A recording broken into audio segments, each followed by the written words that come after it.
In this video, I'm going to forecast what your mortgage interest rate will be in 2025, 2026, 2027, and even beyond.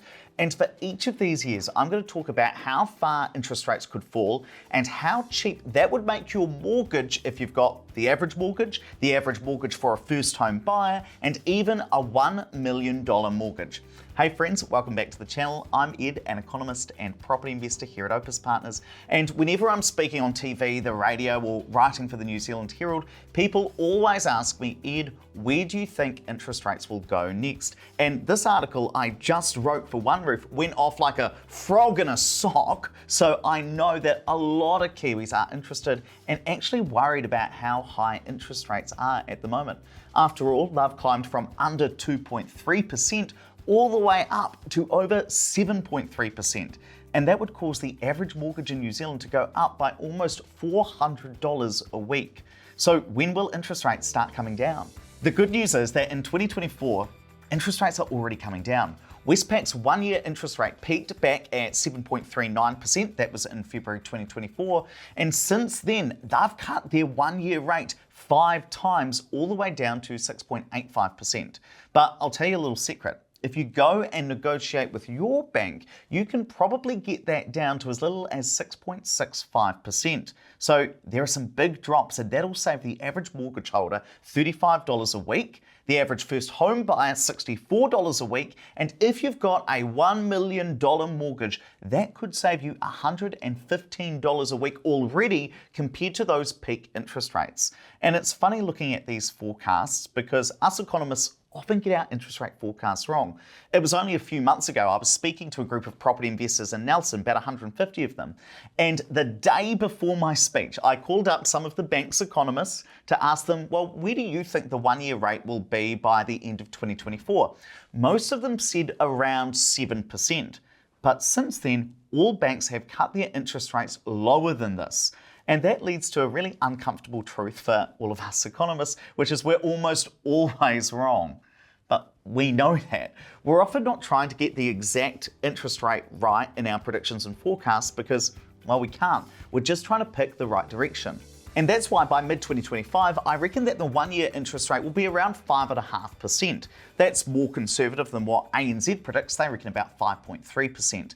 But that would save the average homeowner an extra $53 a week, the average first home buyer an extra $95 a week, and the average investor with $1 million mortgage a further $171 a week. In fact, compared to the peak of the market, that $1 million investor would be almost $15,000 a year better off compared to the peak of the market. And those lower interest rates, it should make getting a mortgage a wee bit easier. So if you're a first home buyer, a 1.5% drop in the interest rate could mean you could borrow an extra 75 grand, or if you're an investor, it could be an extra $132,000. So cheaper mortgages and easy to get one. And if that's making you think, hey, maybe I should think about investing in property, then check out our website, opuspartners.co.nz, because we help regular Kiwis grow their wealth with new build investment properties. But why do I and the ANZ Bank think that the one-year rate will be in the mid-fives by mid-2025? Well, interest rates are heavily influenced by the Reserve Bank, who then sets the official cash rate, often known as the OCR. Now, that is the Reserve Bank's interest rate, which then influences the rest of the market. And if you want to know exactly how that works, make sure you listen to this episode of the Property Academy podcast, where I explain that in depth. I'll link it down in the description. And if you haven't heard of the Property Academy, I release a new podcast every single day with my friend Andrew. We're like 1,800 episodes deep so far, and we always go into a lot of depth on that podcast. Now, the Reserve Bank's job is to limit the cost of living increases to 1 to 3% a year, and this is known as inflation. Now, inflation peaked at 7.3%, way outside of that 1 to 3% target band. Now, inflation has been falling. We're down to 3.3%, almost there, roughly 75% of the way down to the 2% midpoint that the Reserve Bank really wants to target. But in doing this, in raising the OCR and raising interest rates to get inflation down, Adrian, or the Reserve Bank governor, he's probably overdone it a little bit. New Zealand's economy is not going well. Our GDP per person effectively the economy size per person, has declined around 4% since late 2022. So as a whole, us Kiwis are getting poorer, and a lot of it is due to those really high interest rates. And that's why throughout the end of 2024, the start of 2025, the Reserve Bank will likely drop the OCR relatively quickly, and that means mortgage interest rates can come down. And by mid-2026, I think the one-year rate will start to gravitate towards 5%. Now, ANZ doesn't forecast out that far, but it's slightly below what they're forecasting earlier in the year. Their head is around that 5.2% mark.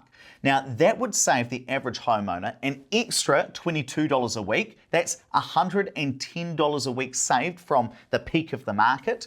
The average first home buyer, that would save them an extra $40 a week, almost $200 a week compared to those peak interest rates. And for the investor with $1 million mortgage, that would save them a further $71 a week, just over $350 a week all up. And the reason for these falls is that when you look at all of the bank's forecasts, or at least the ones that release detailed ones, most are picking that the OCR will be around that 3.5% mark by mid-2026, and that the swap rates will be around 3.6%. Now, let's keep things really, really simple. Just think of the swap rate as what it costs the bank to go and borrow money and then lend it to you and me for our mortgages. And over the last 2 years, the one-year interest rate has been around 1.4% above the one-year swap rate. So you get the forecast one-year swap rate, you bang on a margin. That's how we get to around that 5% mark.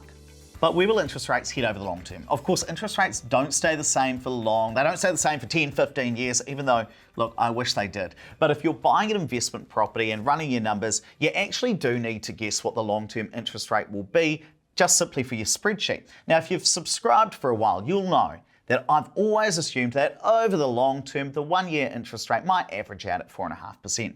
Now, I've just scrapped that prediction, and I'll tell you the reason why.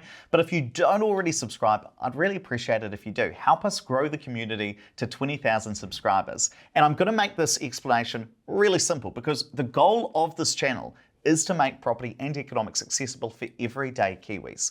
Now, the one-year interest rate is usually 2 to 2.5% above the Reserve Bank's interest rate, the OCR. And the Reserve Bank used to say that, look, over the long term, the OCR might be 2.25%. That's what they call the neutral OCR, or the neutral interest rate, where they're not trying to hold back the economy to get inflation down like they are now, and at the same time, they're not trying to heat the economy up either. So I'd take the neutral OCR, 2.25%, I'd bang on that margin, another 2.25%, and that's why I always used to forecast, look, long term, the one-year interest rate might be 4.5%. But the Reserve Bank has slowly been increasing that forecast for the neutral OCR. They've put it up an extra 0.5%. So I no longer forecast that long-term interest rates will be 4.5%. I now think they'll be 5% as a good assumption.